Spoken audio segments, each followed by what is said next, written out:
right, good evening, everybody. It is Tuesday, February 11th. It is 6:03 p.m. and we are in the Nashua North Boardroom.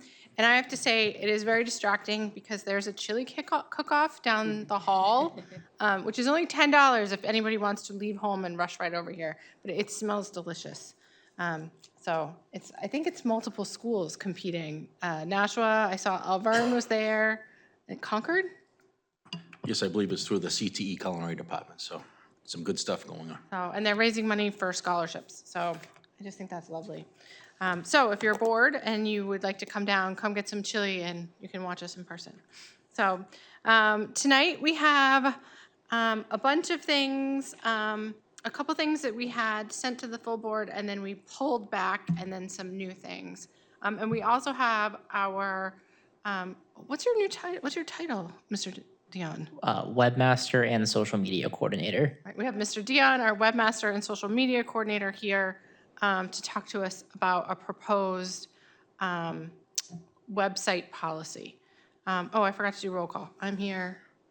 Ms. Darling is not here tonight, but we have Ms. Lampier, we have Mr. Johnson, and we have Mr. Posca. Okay. Do you want to do the social media first since Mr. Dion is here? I think that would be great if we could. Okay. Yeah. That way, I mean, you can sit through all our others, but it might be more interesting for you to do your part first. All right, great. So that is on the agenda. It's agenda item number 6, policy KD, school district social media websites. Sure. As we get into this, and I think there was a conversation between Ms. Raymond and myself about the need for the creation of a social media policy for the district. So what you see in your packet is, what the recommendation is the recommendation is to we have 2 proposed policies, both KD and KDR1, surrounding the social media. I guess for a broad view, and I'm sure Ms. Raymond will get more into it, it's more of a general umbrella for our social media policies for the district, give us some guidelines. We were waiting for Mr. Dion to come on board, knowing that he was coming on board so we could make sure this aligned with the direction that we wanted to go. So we're recommending to adopt these 2. But more importantly, what I'm going to share with you, excuse me, is our social media practices and procedures. So these are some of the things that Cam has been working on since he's entered the district. As we get into that, I'm going to let Cam talk a little bit more about how we came about this and some of the specifics about that. But as we were talking, about the creation of this, these 2 policies are kind of the what we call the big P as far as where it ends. And then these are our little PR practices and procedures that we're putting in place at the building levels. So, Ms. Raymond, I'll take your lead about where we want to go with the policies first before we get into the practices. Right. So just to reiterate, so the district has district-wide policies that are on the website, and these are board policies where we basically outline the principles that we want the district to follow, like in broad strokes, right? But then the district also has a lot of things that are little p policies that are how they do our directives. I'm trying to think of another example. I think there's one about student data where we have a policy on student data, and then there's a procedure manual on how to do student data. What's the other one we just talked about the other day? The safety. We have our joint loss management. So policy EF is about joint loss management committee, and then we have there's an attachment that we work with within the buildings about how that actually looks like. So that's really a really tangential example of how we're actually putting some of those things into play. This happens over and over again. So what I had asked Mr. Posca and Mr. Dion to do is to bring us so that the board could see what the overarching policy is, but then also what the little district procedure will be to make sure it happens. Because I think the procedure is more for staff as like a reference guide, right? Where is it that the staff can access it? Excuse me. Or where would it be? It's with the, we've identified, Mr. Dion's working to identify those key people at each of the buildings who'll be working with some of the social media, whether it be Facebook, Instagram, X, and kind of going through that practices and working with them. So it can be more of a, they can feed off of the district, can support the work that's going on at the building level. But also, I think as you get into it, it's talking about the messaging. And I think, Cam, I think you're here. Why don't you talk a little bit about how we've kind of developed this practice and procedure and how it kind of connects to the policies that we're also going to be talking about? Oh, one thing first. So just to keep us so that we have we're in our own lanes, our job at the board is to review and approve the big policies that go on our website. It is not to give our stamp of approval or wordsmith the little policy. I mean, but we're an opinionated type of people, so it's totally okay for us to share our opinions. But this is more of a learning document for us, right? Okay. And then when we vote, it will be on the ones that are in our packet. Right? Right, okay. Take it away, Mr. Dion. Welcome to the Policy Committee. Excellent. Happy to be here. So the biggest thing that Mr. Pasca and I were going over were in like what he mentioned, the little p practices and procedures. This is more of an addendum / addition to the big P policy, mostly for internal key people who will be talking with, talking about things like our objectives, what our goals are for our platforms such as Facebook, Instagram, X, formerly Twitter, all the moderation that we would be dealing with, things for key people to have as a reference point instead of kind of going aimlessly, and that seems like how things sort of have been in the sense of not really having a key point of reference, and that's the goal of this practices and procedures document for people to reference and work upon. Right, and I think it's helpful that you listed a few websites because in our policy KD, if we all look at the first paragraph, it says, the last line is, the superintendent is authorized to establish social media websites and platforms. But in our district policy here, we don't say which ones, because I don't want to have to go in and update it every time there's a change to what is the new social media platform, right? Okay, yeah. Because technology changes. But in this one, that's where Mr. Dion and acting, for the superintendent can say, here's what the guidelines are for this app and that social media and et cetera. Does Yes. that make sense? And on towards the end of the document, there's specifics on like certain websites. So just picking out, for example, like Instagram. So content focuses, engagement tactics, guidelines, best practices, compliance considerations, metrics for internal usage and growth. All of these, mostly Twitter, Instagram, and Facebook, I have those written down for anything that we would need. And if any new website pops up or any new social media that we want to take part in does pop up, that's something we can amend to this practices and procedures document when the time comes to it. Okay. So on our big P policy, our KD policy, the second section says, the superintendent or designee will establish social media practices and procedures for the platforms he's established and assure the appropriate and responsible use in compliance with law, board policy, and regulation. Does this also talk about, because the next item in the policy is public comments. Is there information about that in your guidelines here? Yes, so one of the things is actually on the first page, moderation and escalation.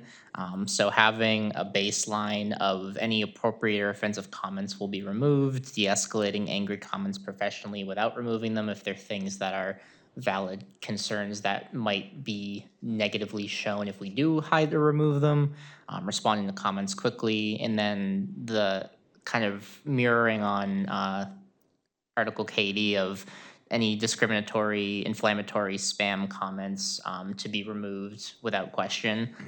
The general baseline of how to interact with the general public as a whole. Okay. Are we going to have the same kind of guideline rules for the social media, both comments comments the way that we do here in the boardroom. So when someone comes to make a public comment at a board meeting, we ask that they not reference children by name or staff members by name to respect people's privacy. Correct. Is that part of this? I know it says there's a whole section here on privacy and FERPA and making sure that we're not using people's images on the big P policy. Do you break it down more in the guidelines here? Yeah, so there's. I need to call it the right thing, in the social media practices and procedures manual. Yeah, so there is, if I can find it, training and compliance. So any type of COPA, FERPA regulations to follow, legal compliance, practice compliance, monitoring, auditing for anything that might pop up, making sure that we're following everything properly. Just general, making sure that we're following things the same as we are other, as we handle the public in other means as well, like print, press, so on and so forth. I think as another follow-up to that, we've identified, Mr. Dion's been able to identify some key objectives that we want to continue to focus on about, expanding our scope through our social media and our various platforms. I think one of the things that Mr. Dion's been really kind of pushing all of us is kind of, that positive messaging, on a consistent basis and sharing the good. It's easy to get caught up in the negative, but we've been really trying to accentuate the positive that goes on a daily basis throughout our district, and making sure that we're getting out information accurately, and we're also making sure that the staff are also promoting their work at their various schools. Within that, there's some different, pillars. We're talking about academic achievement, talking about some school community highlights, district updates, and also talking about the various educational resources that we're utilizing throughout the district. So trying to provide that that platform so that we can share all the good that's going on and people can learn more about us. Mr. Dion has also been identifying key people at each school to help with this work. There are some people who are reluctant to that, but I think within each school, we've been able to find some people who are willing to take this on. And then Mr. Dion's working with them so we can have some consistent messaging going on K-12. And that's probably our next step, is making sure we are consistent with that usage going forward. Okay. I have a question. Oh, go ahead. I was just wondering about the people who are going to be doing this. Since it's going to be taking up some of their time, is it going to be on a voluntary basis? Is it going to be part of their, are they going to be paid for it, or? So as of right now, I've communicated with, I would say 90% of the principals and secretaries within our schools, even just like on a quick basis. It seems to be voluntary at this point and a part of their current job roles. A lot of secretaries that I spoke with have worked the website, and there seems to be a general understanding of someone, like as a whole, someone is to be doing something with the website and their social media. I put out a Google form and reached out to those interested, and those are the schools who would be involved. And I have received, I believe, 15 out of the 17. That's great. So it's been positive feedback, and those who I have received who have said they are unsure of who would be working on it, but they will find someone. There's a positive reception of the work being done. It's just doing the kind of laying the groundwork to get there first before we have those people. And that's kind of the big thing with this practice and procedures document, is having those people who are interested in looking to do that work, they have something to fall back on.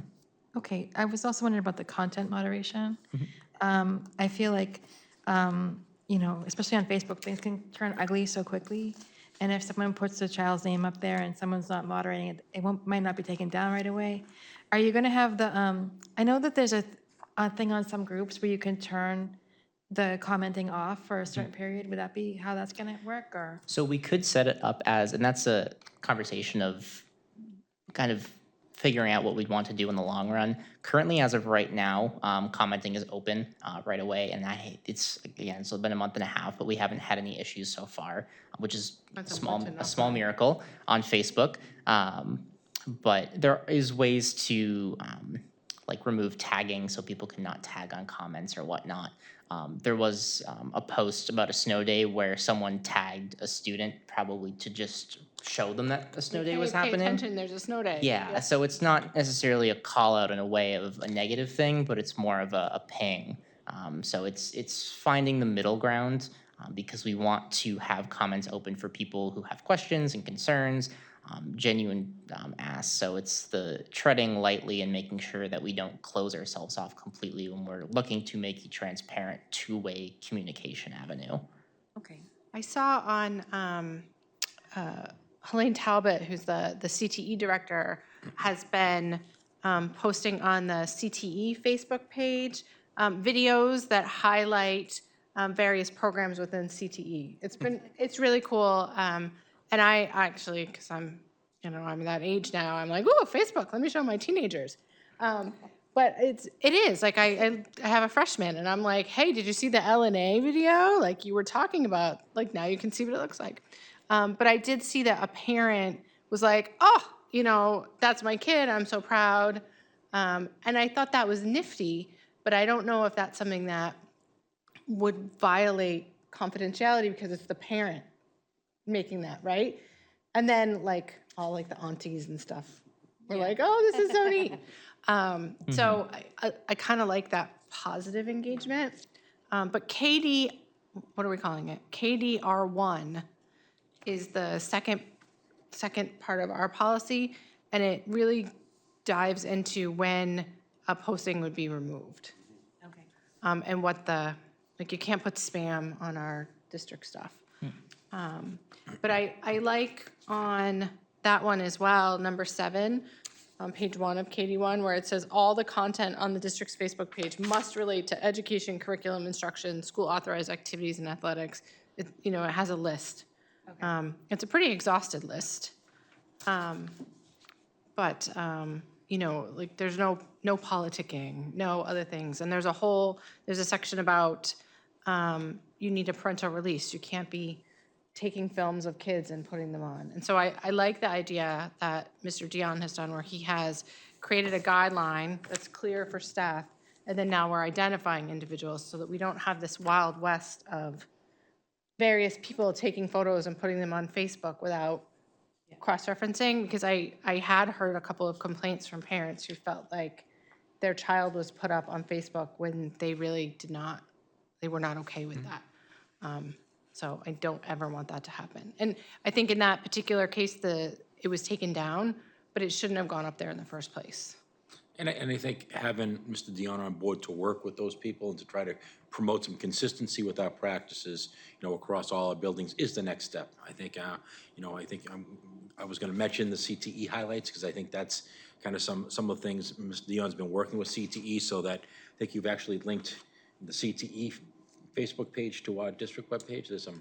I haven't linked them, but Helene and I have been in like a lot of communications and talking a lot and collaborating a lot together, to the point where CTE has been a big focus of a lot of the Facebook posts that I've been doing. Actually, I have a Facebook post going out in 7 minutes for the open house for CTE tomorrow.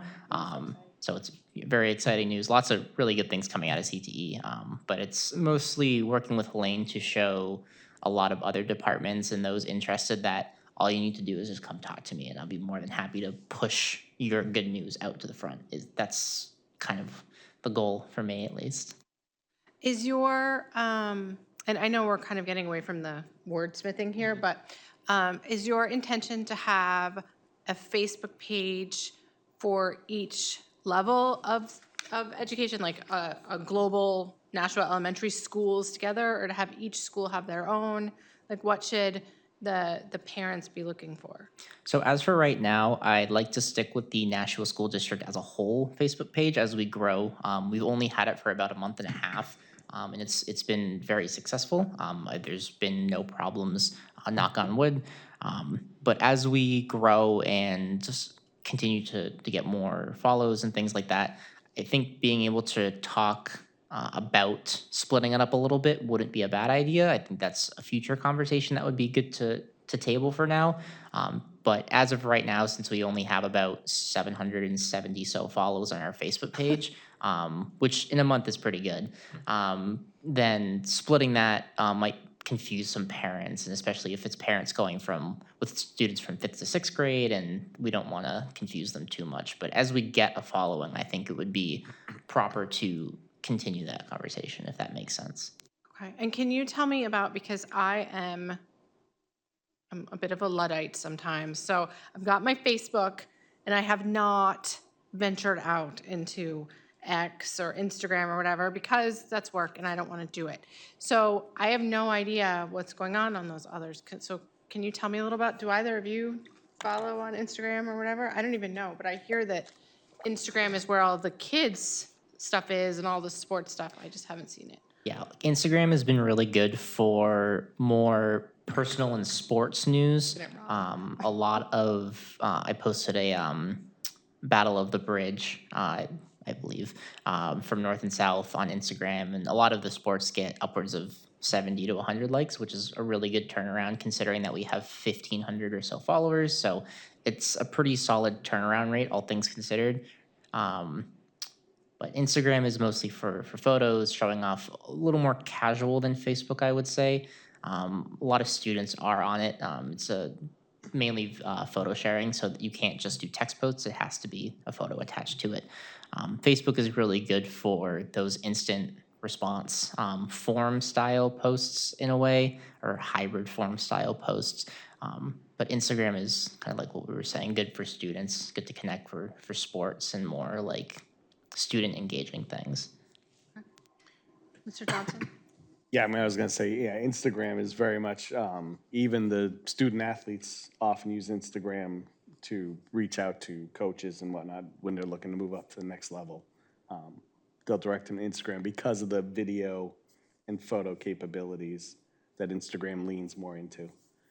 I was also saying, when I was on PTO for New Searles, one of my things that I did there was run the New Searles PTO Facebook and worked hand in hand with the principal. And that was one of our, and we had a much briefer version of this that we had set up at the time because we wanted to make sure, not showing kids who didn't want to be photographed and while still highlighting things. And it worked very well while we were there. So this program will go out, like PTOs and stuff will also be involved in this. Yeah, if PTOs are looking for their own Facebook page and it's still connected to the school, and it's not a parent, like quote unquote fan page, then PTO should be following this document as well. Any school related, not even school related, directly tied to the school, anything that's tied to the school should be using this document. We can't really, on that note, to kind of go off a tiny bit, we can't really put parent groups on the same page as this because they're classified as fan groups, and that would be a little bit of an overreach. But for PTO groups, they should be following this because they are tied to the school. Is there a way to get the information to the PTOs? Because I know a number of the elementary schools, when my kids were at Elm Street, there was an Elm Street PTO group, and that's where a lot of the chatter happened for things like, there's a school dance coming up, and, does anyone know how I can buy tickets to the dance? Or did anyone take pictures at the parade? Or like that kind of parent-to-parent chatter, but it is regarding school events. So is there a way to make sure that those groups are also generally following the guidelines so that we're not accidentally, because I know we can't hold parents to FERPA, but other parents would like FERPA to apply. So is there a way to ask them to follow these guidelines? I believe we could go about the route of just politely asking them, especially if they're not pages moderated by us, but I think the line would kind of end at us politely asking them to follow at least some of the rules. So if it's not moderated by us, the limit of what we can do is short. If that makes all sense. Right, At all. I certainly don't want to impair people's First Amendment rights. That is not what I'm doing. But I also course. want to make sure that, especially if our staff are on those groups as well, that we are providing the best efforts to do everything in the best interest of the students, right? And I think all of parents want the best interest of the students, but I also think that there has been some unfortunate parent personality drama and conflicts that happen in communities that I would like to minimize. And I think this is our way to try to streamline that process. We've, Dr. Andre has consistently talked about one Nashua, so having that one Facebook page, that one Instagram, that one X to continue to promote this, and then work with our other groups as we kind of, bring everything together and have that positive messaging. And that's one of the big things that we've really been stressing. And there's been, I go back to the CTE example of how that's been some positive messaging going forward. One of the things that Mr. Dion and I were talking about is probably in the next couple months, bringing back some of the data that we've collected regarding usage, KPIs, all sorts of other good stuff that is probably above my head that Mr. Dion really will get into. You're just talking about how we're interacting, but really it's been about a month and a half, I think, here. So maybe another month and a half to get 3 months worth of data to really talk about the progress we've made and kind of the next steps, and as we've gotten more people on board with the direction that we're going with this. I won't get too into the weeds of the numbers, but things have been very good. We have been trending upwards in a very positive way, and the reach that we have created in just a month and a half has been kind of impressive, honestly. That's great, because I think there's so many there's so many wonderful things that happen in our schools every day, and people just don't know. Like, they don't know, like with CTE, I'm constantly talking about, like, yeah, we do still do automotive. We do, and even just, someone said to me the other day, like, we should make sure all kids take personal finance and civics. I'm like, they do. Like, kids should have, cursive. They never stopped. So I think anything that we can do to be more open with the community about what's going on in the schools is helpful.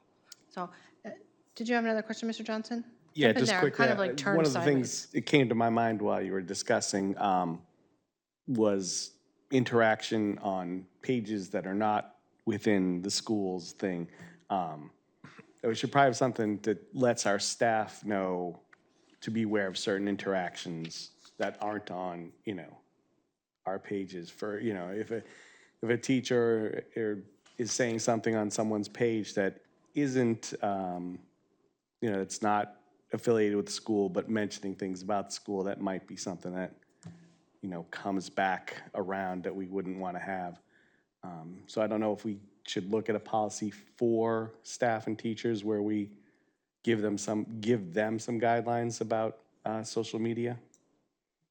It's interesting because that's come up with the School Boards Association before about what are employee rights to the First Amendment. And I think teachers especially have extra rights in New Hampshire that, you can't hold their personal opinions that they put out in the public against them in schools unless they directly come back to a student. So if a teacher is posting something negative or inappropriate or whatever about students in the school, that's something that we would take action on. But if they're just posting, general information, that's 100% their right. If they're posting, I think the school board are all morons and we should elect someone new, their also right. totally their right. If they don't like their principal, they're allowed to say that as well. Right, it's But more what they so if can't it's- do is say, I don't like this class of student, right? Yep. Because it's, then we come into a professional ethics. But we cannot stifle people's free speech rights. Right. So yeah, more so a situation like that where it would be a student or. Right. And we certainly can't ever wade into people's First Amendment rights to express their political opinions outside of school hours or outside of school property. Yep. You cannot talk about your political affiliations or thoughts in our buildings or to our students, but you can do it on your own Facebook page. Yeah. I was just going to say that I think the idea of having a social media presence, a strong social media presence, would actually make it less likely for those groups that are more divisive to really gain a lot of strength. Because if everyone's coming to this one Nashua site to find out what's going on, they don't really need to go to any other site. So I think this is going to be good for the district. Yeah, I've seen that with the CTE, even that, people who make comments about, the CTE classes, we can, hey, but well, look at this post. Here you go. Here's what's going on in the school. And it allows you to sort of redirect someone, who may be going down a certain path to, know the correct information because it's right there.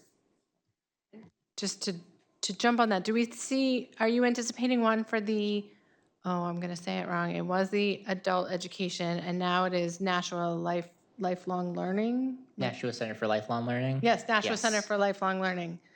So that's not in here just yet. That hasn't been something that we really discussed. It can be something we can discuss. It can be something we can amend onto here, absolutely. This has mostly been focused on our K through 12 main schools. I had just heard Mrs. Lesser talking about that last night at curriculum, and her passion and excitement and joy in what she's doing and what the students are doing it was really infectious, and I'd love to give her a bigger platform to shout about it. I think it goes back to what you just said. It's really, making sure we capture all the positive and all the good that's going on a regular basis. And I think overall, that is the task that we have right now. And that's one of the things that Mr. Dion's working about through that one Nashua and trying to get that consistent message out throughout our community about all the good that's occurring. Okay, and then just piggybacking off that, I like social media, but a web page that is accessible and easy to navigate would be really awesome as well. Is that in the pipeline? That is actually, as of last week, we signed the RFP paperwork for the final site overhaul. So we are hoping to have a new website by August 1st, totally overhauled. So me, Greg Rodriguez, we're working together with those at Final Site to get a website built, and one of our priorities is ACAG 2.0 compliance. I don't know what that means. I got put on the spot for the acronym off the top of my head. It's visual impairment, and so for any type of impairment for like contrast ratios for websites, so making sure text is legible, if there's audio, making sure there's subtitles, things along those lines. Our goal is to streamline and kind of get the 3-click rule down, which is if someone comes onto our website, then they can get where they need to go within 3 clicks. Oh, yeah. With a lack of redundancy, which is something that we have definitely been running into a lot with our current website. But change is coming, absolutely, and we are very, very excited to overhaul. I have a question. Is the website going to be down for any length of time in between the new one and the old one? To my knowledge, there is no down period. There might, if they are to schedule down period, it would likely be times when we're sleeping. So they'll probably, if there is to be downtime, 3 in the morning, and if anyone's on the website at 3 a.m., then that's Unfortunate. that is unfortunate. But well, scheduling, if there were to be downtime, scheduling at a time where the likelihood of anyone being on it is slim to nil. I always tell people, don't update your website on a Tuesday. That you just, don't do that. Okay, so did you guys get a chance to read the 2 policies, KD and KDR1? Let's just start with KD. Do we have any language adjustments that anybody wanted? Mr. Dion and Mr. Posca, this question is for you as well, in case something has changed since we talked last week. And the only thing I see is the social media where Twitter is not Twitter anymore. Well, that's why we didn't write any website names in the policy. Oh, it's in there. It is? Where is it? Definitions, social media. Oh, yeah. I mean, we could take that all out. We could just say social networking sites. We don't have to cite examples. We could. I'm trying to make it for all ages. Mm-hmm. But I thought we had taken it out. Such as. What do you think? We're getting old. I mean, I think it's such as, but I would agree with Mr. Johnson to update Twitter to X. Okay. All right, I'm going to write it down on the sheet for Ms. Kinsella. Do you have it on yours to hand it to her? Yes. Okay, great. So, And do you see LinkedIn as is there a? So we do use LinkedIn in one of the high I know a school class, classes. Yeah, I've gotten LinkedIn requests from that class, so. Yeah. Yeah, But it's LinkedIn, opt-in, like a parent has to sign, give Right. express permission, there's like a whole thing. I'm not sure if that would be under our, kind of under these practices and procedures, due to the likelihood of our school posting on LinkedIn. I haven't seen much of LinkedIn, and it hasn't been too talked about within my role. If it's something that would be, if we believe would be beneficial to open up LinkedIn for Nashua, that's one thing, but it hasn't really been brought up yet. Yeah, I think it being more of a employee type interaction, I mean, in that case too, we might want not have that as an example per se, and just have maybe Instagram or something as being a more common Right, we can do that. So networking sites such as Facebook, X. X, do we want to write Twitter/X or just X? Yeah, I mean, it's officially X, so. All right. See, I don't like changes. All right, so change Twitter to X and change- strike LinkedIn entirely, And we could put Instagram in there since it's a common, and then especially for the add kids. Instagram. And I think that's enough to get across, and we'll keep YouTube because people know what YouTube is. Okay, any other wordsmithing? And again, so this is really like high-level guidelines, and then really the guidelines of like what we really want you to put up about like, make it positive, make it about this is in here.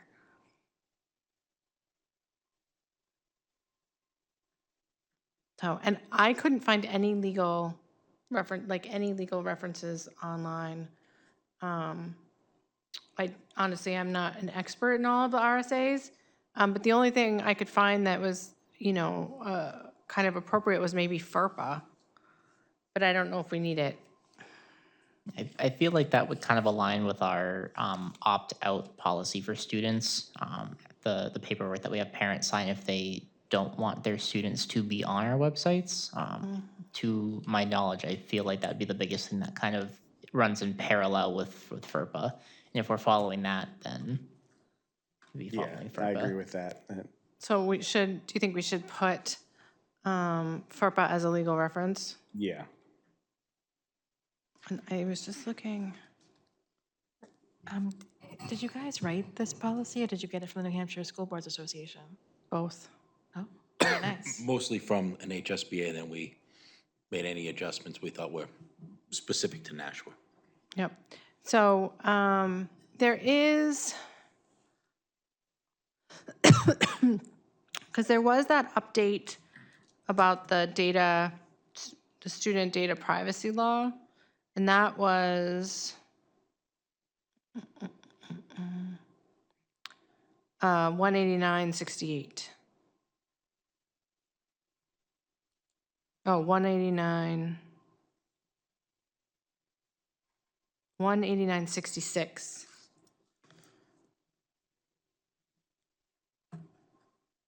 And that was student and teacher information protection.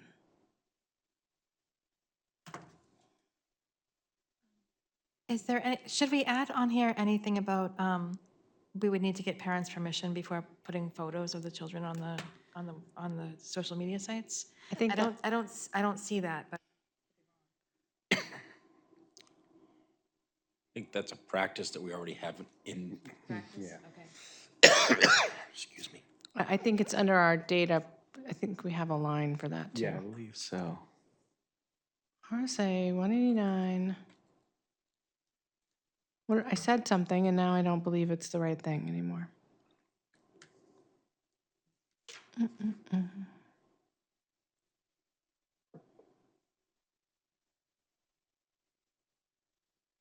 Student personal covered information.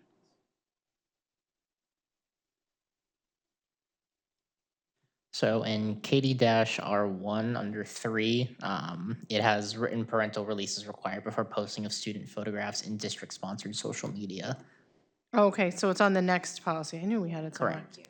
All right, so on this one, definitely FERPA, and then New Hampshire RSA 189. Yeah, but now I'm questioning whether I'm wrong about it, if it's 6.6 or 6.8, so I'm just gonna Google it real quick. What did we do when we used to come here with just paper? Yes, 66 says, 66 is data inventory and policies publication. So no, it's 68. 189.68, which is about student and employee data. Okay, so then anything else on KD, not KDR? No, I have too many tabs open. I can't find where I was. Okay. So then I'm going to move that we approve KD with the changes we discussed tonight about under definitions and then adding the legal references. Second. Okay.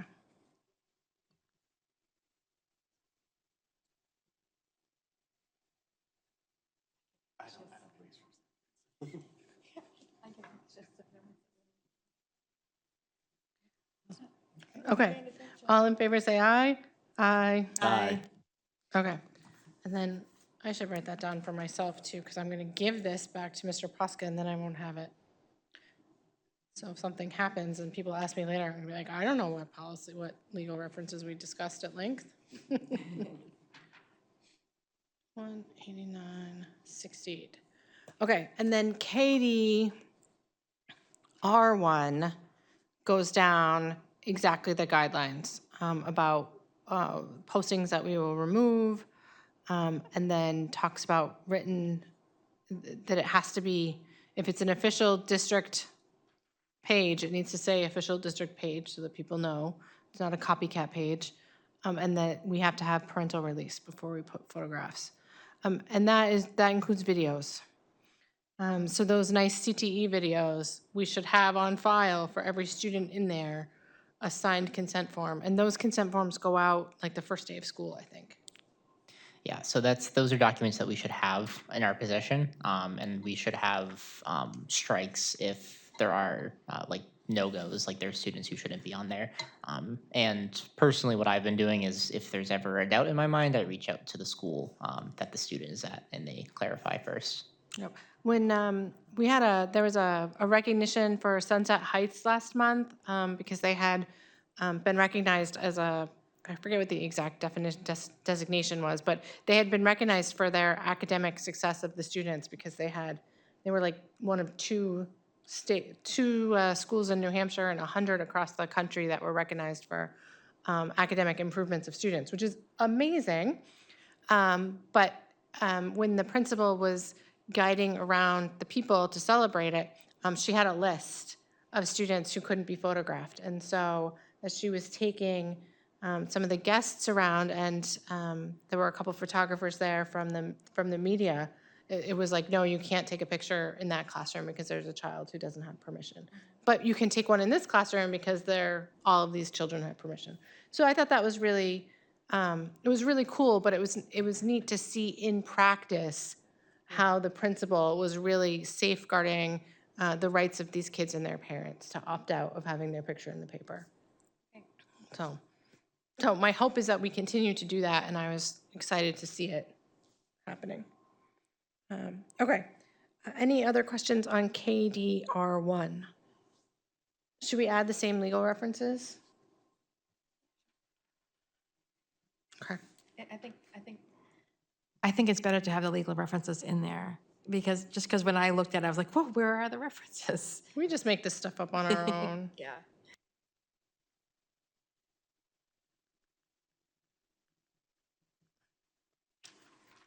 Okay. Any other questions on that one? I'm waiting for Mr. Johnson because he's looking. I'm good with it. All right, then I'll make the motion to approve KDR1. I'm saying approve, but I mean to approve it and send it to the full board with the added legal references. Second. Oh, no, I just put first initials, but not last initials. It's going to be like, which are? That is not going to work. Okay, all in favor, say aye. Aye. Aye. Too much shorthand. Okay, so, do you have anything else for us, Mr. Dion? I believe that kind of covers everything, or it doesn't kind of cover everything. It does cover everything. Yeah, that covers everything. Great. Do you guys have any other questions for Mr. Dion? No, just happy to see he's going full force ahead right through all this, and it's great to see. It's been great to be here. I'm very happy with this position. It's been nothing but good things. It's really exciting. Thank you. Yay. All right, thank you so much for coming out tonight. Thank you very much. Thank you all. Get some chili. Good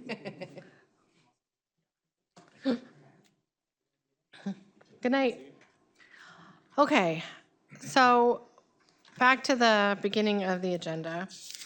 I feel like we've seen, all right, so it says EF in my book, but it's really EB.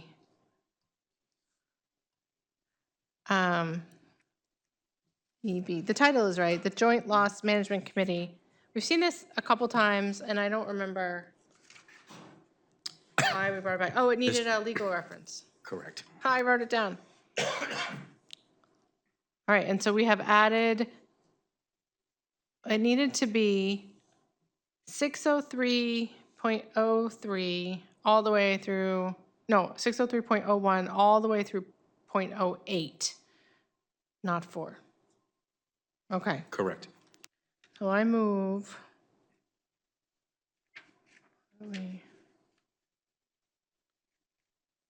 I'd be interested to see if Mr. Huffman comes up with more legal references that we missed on the other one too. Okay, and we approve EB as in boy with the updated legal reference. Second. Just gonna write that's in the packet.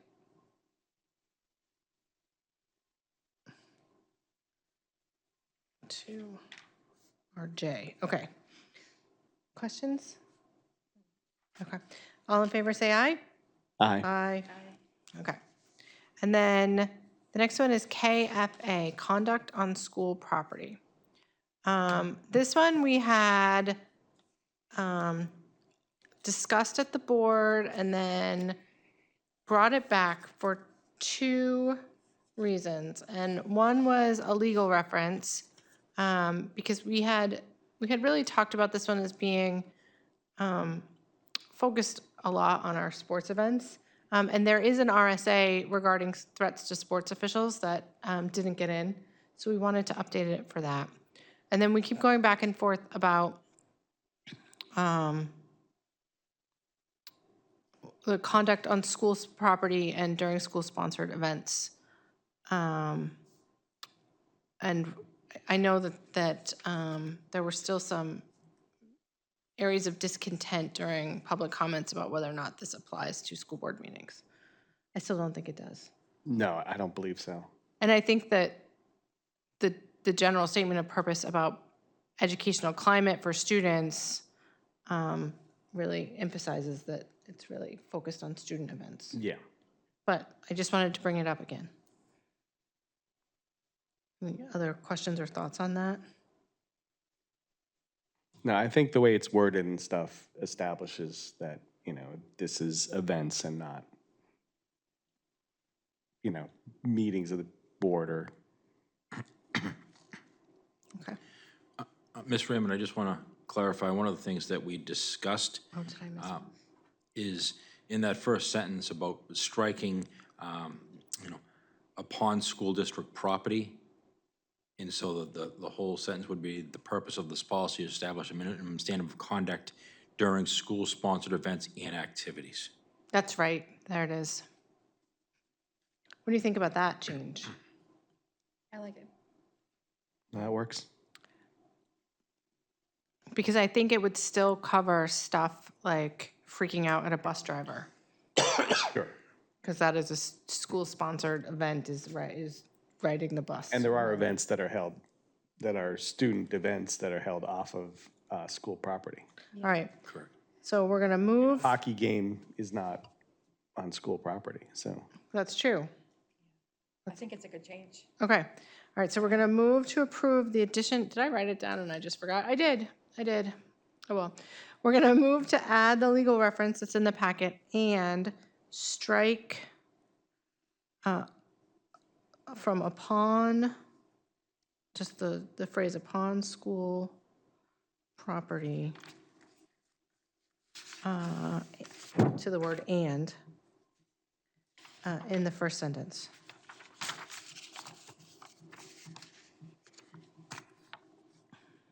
We probably have remembered this in the middle of the meeting when it wasn't inconvenient, like the full board meeting when we're all voting. Like, oh yeah. Okay, so the purpose of the policy is to establish a minimum standard of conduct during school-sponsored events. Okay. Yep. I like that. That works. All right, so that's the motion. The motion is to approve the addition of the legal reference that's in the packet and strike upon school property and in the first sentence of the policy KFA. Oh, and send it to the full board. Second. Back to the full board. All right, all in favor, say aye. Aye. Okay. Moving right along. BED.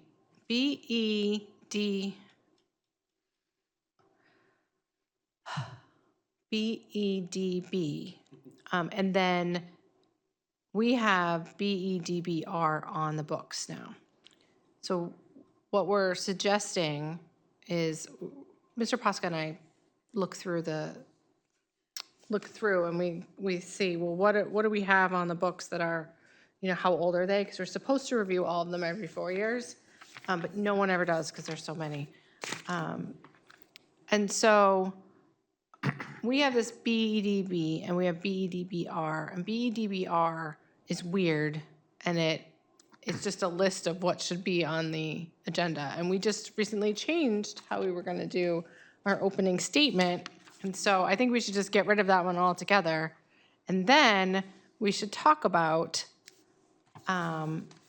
if we want to keep BEDB the way we have it. It was only just reviewed in 2021, or if we want to update it with the School Board Association policy. And Mr. Posca, did you and Ms. Kinsella have thoughts on that? Yes, so what we did was we included the School Board Association BEDB, which is almost verbatim of what the Nashua was adopted for its own BEDB. So I think just to demonstrate we have that in place. I think the conversation is about the rescinding BEDB-R. We got into this as we talked about some, as Ms. Raymond said, about some of the updates to some of the older policies. And as we got into it, I sat down with Ms. Kinsella and have some feedback regarding BEDB-R. And I think many of it is already current practices. So when you talk about, I am going to reference BEDB-R. Number one, the Board of Ed already all received the agendas electronically. The public comment piece is already captured in policy BEDH. Right, because there was a state law change that required us to have a policy just for that, which is why it has its own. Time limits is also captured in policy BEDH. I'm going to come back to number 4. Numbers 5 and 6 are just simply agenda lists of what is currently on our BOE agenda. I'm not quite sure we need this as a policy. So I think everything is there. Number 4 are some of the things that really are not in practice not currently in practice. So the recommendation is, and again, I think, I told Ms. Raymond I would bring it here for discussion.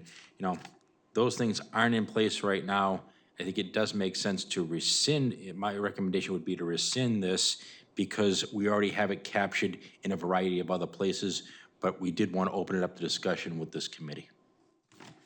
So I tend to agree. I think that there's a lot I just find BEDB-R to be overly prescriptive. And like, we don't post them anymore, and I don't even think we have two media outlets available. Like, this was back when we had papers. There's not even one paper in Nashua, much less two papers. So I think that I'd like to rescind BEDBR regardless of what we change or don't change with BEDB. Does anyone have, I know I'm taking it out of order, but does anyone have any thoughts on that? It seems okay to me. It doesn't seem like it's anything that we need. Right, and okay, so what I'd like to do is move, I'd like to skip ahead. I'd like to just move to rescind BEDBR because the items in there are in BDBH ETH. and BEDB. God, I hate all just the letters are killing me. Second. All right. I wrote it down wrong even.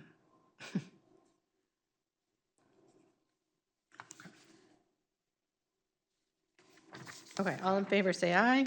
Aye. Aye. Okay. 3-0. And then BEDB, we do not have to decide on tonight if you guys didn't have a chance to sit down with them side by side. We can bring it back and talk about it next time. But there's a couple things that we have in ours that aren't in the school board one. So like if you look at the first line of the school board version, it says the superintendent shall prepare all agendas for the meetings of the board. In doing so, the superintendent will consult with the board. Nashua's practice has always been that the superintendent or his designee will sit down with the board president or the standing chair of a committee and create the agendas. If we make the change, theoretically, the president wouldn't have to sit down with the superintendent. The superintendent could just tell us what the agenda is. And I don't love that. Yeah. So I'm comfortable with us saying, like, us talking it through now, but it's 7. We talked a long time about the social media stuff. I'm also comfortable with us tabling it and bringing it back in March when we have a chance to sit down with them side by side and come back with our thoughts. Yeah, that's fine with me. Yeah, I agree with that. So it's entirely fine with me either way. Yep. And Yeah, I think, I think a recommendation from my end would be to keep BEDB as it is, to make no changes, but we wanted to bring it forward just so you could see how they both looked, excuse me. Right? Because there are some things in here that we added in the past to the National School Board one to solve some procedural and personality conflicts that were happening in prior boards. So there is some language here that is just Nashua specific, which maybe has been working great and we should do it.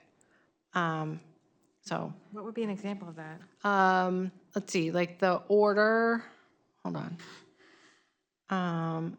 So like the orders of the order of stuff on the agenda. So the School Board Association says we'll follow the order of the agenda unless a majority vote is present, of the board members present.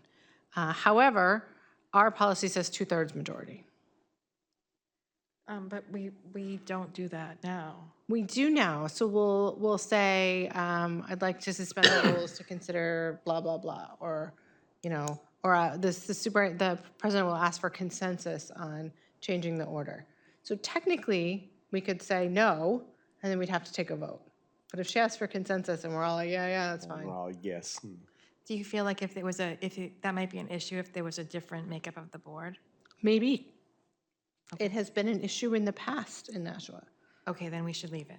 But I don't know if we need 2/3 of us to agree or if a simple majority is enough to agree. I think a to- simple to majority. switch things around. Yeah, So would be the way these to go. kinds of things, right? Like, prior boards and prior policy committees have gotten really lost in the weeds on this. And then there's a lot of discussion that has been had in the past about how much time do we need to get our board packet prior to our meetings. Our policy says that we need to get it 3 days before. The school board policy says 7 days before. The school board and- policy also tells everyone that they need to read the information in the packet. I mean, I don't know, there's pluses to both. If we get it 7 days before, then we have more time to look at it. But if we get it 7 days before, then, I mean, if there's an emergency, we can't get it placed on the agenda, right? Right. Well, you can. You just have to suspend the rules. I mean, right now, we have to submit 7 days in advance, so it would be, Right, so like for this meeting tonight, Mr. Posca and I met last, I forget, Wednesday or Tuesday. Anyways, we usually meet the Tuesday or Wednesday before our meeting. We establish the agenda. I mean, we're kind of a well-oiled machine at this point. Like we have a running list. It's not like we just pull it out of nowhere. I have ongoing lists for upcoming months. We plan out a few months at a time. But then he gives all of his, I don't know what you do with it, but somehow it gets approved at the admin office, and then he gives it to Ms. Kinsella or Ms. Porter on Thursday so that they can get everything scanned and put where it needs to go, and then emailed out to everybody that it needs to get emailed out to and posted on the website for Friday. And that's how we do it. It's tight. We would have to accelerate it by a week if we did a 7-day, which, again, I don't really necessarily have an opposition to, but then we would have gotten this stuff last week, and we would already have this stuff for next week, this week. So we would always so, have stuff right, a that week would in start advance. getting a little, Because we're a busy board that meets, we have meetings every week. Yeah, I mean, I know that there might be some people on the board who would want it sooner, but the idea that You'd have last 2 week and new packets. week, it doesn't, I think that would be a recipe for disaster, for me, anyway. Just, I think it's easier since it's emailed, so I would have it here, but back when we had paper ones, I don't know, I feel like I would bring the wrong packet all the time. Like, so, but I don't know, I can tell you, it is annoying, I think, for a lot of people, myself included, when you find out Friday afternoon what's gonna happen Monday night. Like, sometimes that's just not enough time to prepare. So it's just, Can we change it so it's 1 day or 2 days, like 1 day sooner, like so we get it on Thursday instead of Friday? I don't know, we could, Would that make a difference other than aggravating Ms. Kinsella? right, I think that's something we need to go back to district office and say, will this cost you time and money and effort? I mean, Right? And how many of us are gonna read it Thursday night instead of Sunday afternoon? and I mean, you know, for the most part, outside of the, you know, I mean, outside of human resources and our general meeting, the meetings are later in the week, so getting it on Friday for like, for a fine, yeah. Tuesday meeting like this week is fine. So yeah, we shouldn't change that. All right, so again, I don't, right. Is there anything else that's majorly different between the two? It just says notices should be posted on the district and are reasonably accessible. Because like there's, yeah, it just says board members shall be expected to read the information, like I almost want that in our meeting, our thing. Does it say it on ours? It does. Board members shall be available to others upon request via the district website, subject to the right to know. Yeah, I kind of like ours the way it is. Any other, but I'm happy to, One thing to consider, since we were discussing social media tonight, is should we announce when, to the public, when agendas are posted? Because that seems to be, come up sometimes where people don't realize, you know, oh, you know, well, the agenda is posted on our website, and they go, oh, how do I get to your website? What do I do? I mean, even the Whereas if- student board members don't sometimes know how to get to it, which is terrible. Where if it's put on Facebook on the, you know, saying, here's the link to The agenda. this week's agenda. Do you want to ask the superintendent on that? I think that'd probably be a good conversation to have at the full board level for that. I was just kind of circling back and forth. It seems pretty consistent between the state policy and what we have here. It's just a matter of kind of what the board wants to do to kind of fully continue to promote this. Right. So I think it probably is a better conversation to have With the full board. bigger full board, but I think right now, is that, again, the question we have, is it necessary to have that, publicized on all those other venues? Right, and I guess my question too is that something that needs to be in the policy?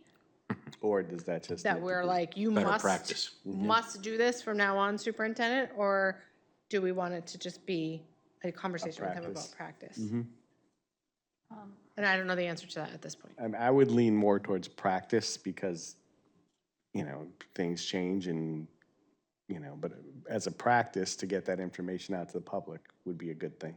All right, I mean, yeah, if you make it a practice, then if you name what website you want it to be on, and then that website like turns into X or something, then we have to go in and update the policy. So I think definitely practice. I mean, I think that also kind of dovetails with the, that practice and procedure manual that we put into place about consistent messaging from the district to the public. So I think it does connect with what we're trying to do. It's a matter of kind of make sure that's now in place and we're doing it on a more daily and regular basis.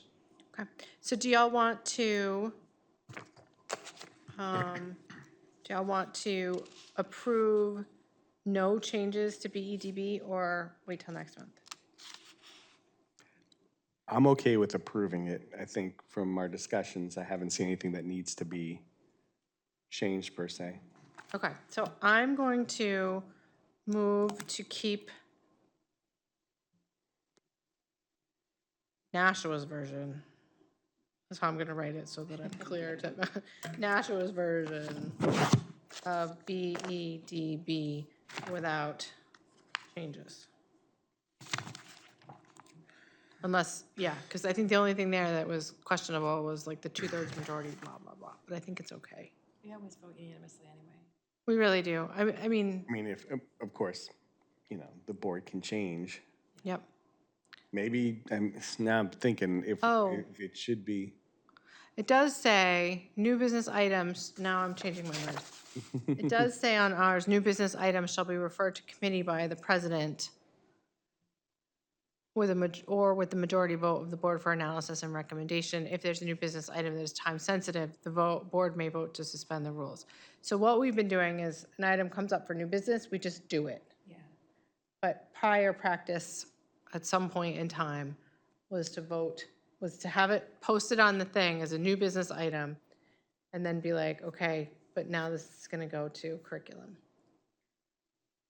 And Yeah, honestly, so- I think the reason that came about was because we had individuals who would email the curriculum chair, I'm just picking a curriculum or whatever it was, and say, hey, I have this item that I would like to discuss in your committee, and that chair would be like, yeah, I'm not gonna do that. And so this was a way to make a chair compliant with being responsive to people.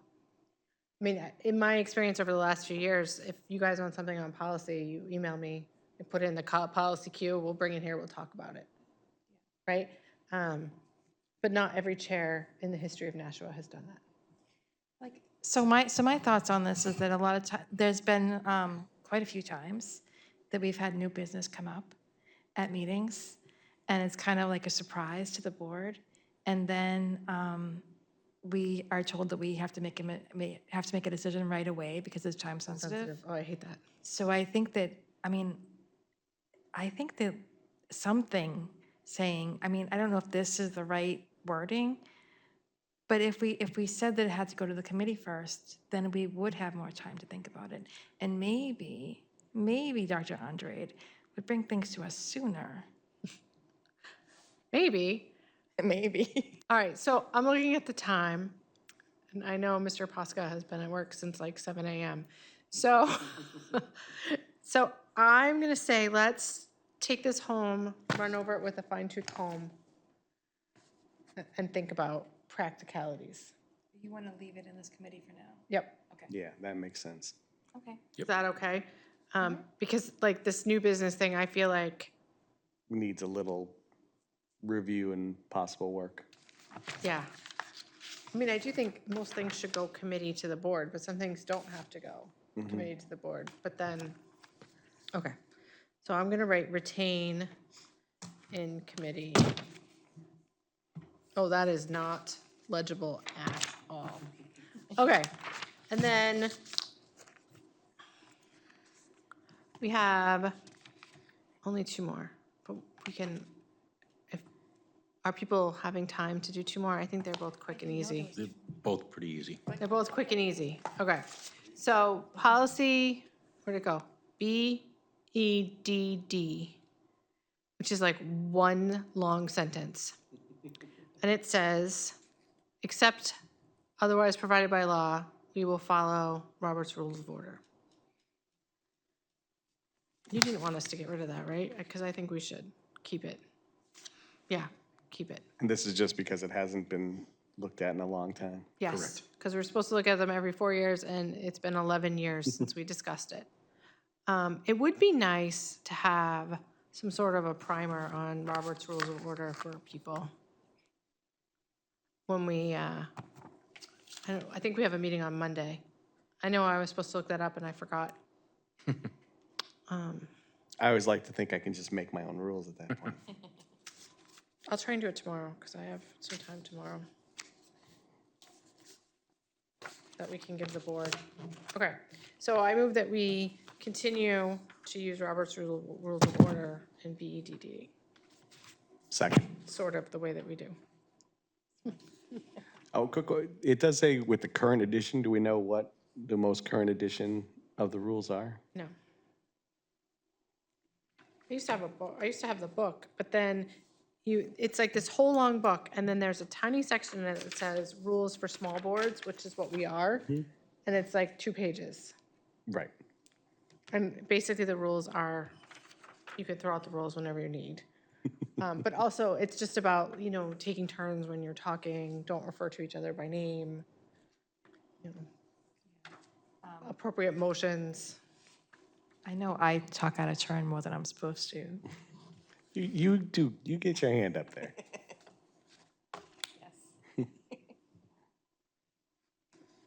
All right. All right, all in favor? Oh, wait, I didn't get a second, did I? Second, yeah, second. All in favor, say aye. Aye. Aye. Okay, and then the last one, policy JJJBR, which is student extracurricular activity eligibility, behavioral expectations, procedures, which is a lot. It basically says that if you are suspended from extracurricular activities beyond the length of a school suspension, you can appeal to the Director of Student Services. That is not our practice. It has not been our practice for quite some time, and we have another policy that covers a practice. Did Ms. Jingers tell you what it was? Ms. Jingles and I had a quick conversation about this, and I think, the appeals come up, and if, there's a concern that the appeal is, usually starts, with the principal, might move on to me, might then move on to the superintendent, but the reality is there's a process in place, and we don't have these forms in place that have to be completed for that request to occur. We're kind of working with the families and the parties involved to address that going forward. So this is, to Mr. Johnson's point about the other policy, this hadn't been updated in about 11 years. It seems like we have something in place that's working, and there's an opportunity to rescind an older version of a policy when we have current things in place that are making the process work fine. And I don't even think we have a student services director anymore. Like, I think we've gotten rid of Correct. that role. So we have a policy saying, here's who you do it, and that's not who we do it with. We do have a policy called student extracurricular activity eligibility behavioral expectations, and we have another one about eligibility procedures, both of which have been updated more recently. Is there a appeal process in those? It says that, that one says that, we will provide a form for an appeal and provide a form for acknowledgement of extracurriculum expectations. And so I know that that is in the, like, if your child plays athletics, it's in the athletics handbook. Correct. I should know that. This one, anyway, it says, the title says behavioral expectations procedures. And it's a procedure, it shouldn't be a policy, right? Kind of, yeah. But sometimes the Rs are procedures that go with the policy, like if there's a form or something. I don't really understand how the lettering works. So my suggestion is that we rescind it, and that if someone does have is suspended and is also suspended from their extracurricular activity, or the behavior is at the extracurricular activity, and so that's the whole total punishment. There's already a procedure that we've been using quite well. And even at the board level, we've had families who disagreed with all the levels of people and administration who have come to us and asked us to change, to change the outcome. So they couldn't have done that if they actually followed the policy we had, because it asked them to go to a person who doesn't exist. So, all right, so I move to rescind JJJB-R. Wait, that's a B. JJB-R. My sincerest apologies to Ms. Porter and Ms. Kinsella. I'm tired and my handwriting has gotten really bad. All right, You write a lot faster than I do. we have a second? Second. Okay. Anything else? No? All right, all, Could you send me the policy for the, that this, that the, yep. You want to write it down? Do you have a pen? yeah. JJJB. No R. No R. Okay. And then the other ones are JJJA and JJJA-R, which is more about academic eligibility as opposed to behavioral eligibility. Yeah, and I then just want the- to take a look at those. And then the athletic handbooks have the expectations. Yeah. We may want, after you look at them, let me know if you think if it doesn't match up with the athletics handbook, because I didn't do that. Yeah, that's what I was thinking, to see if it, If it All doesn't, lines up. we'll bring it back. Yep. All right, all in favor, say aye. Aye. Aye. Aye, all right. Like I said, I have a list of other things. Email me if you have any other things. I'm gonna motion to adjourn, I'm tired. Motion to adjourn. All right, all in favor, say aye. Aye. Aye, we are adjourned at 7:20.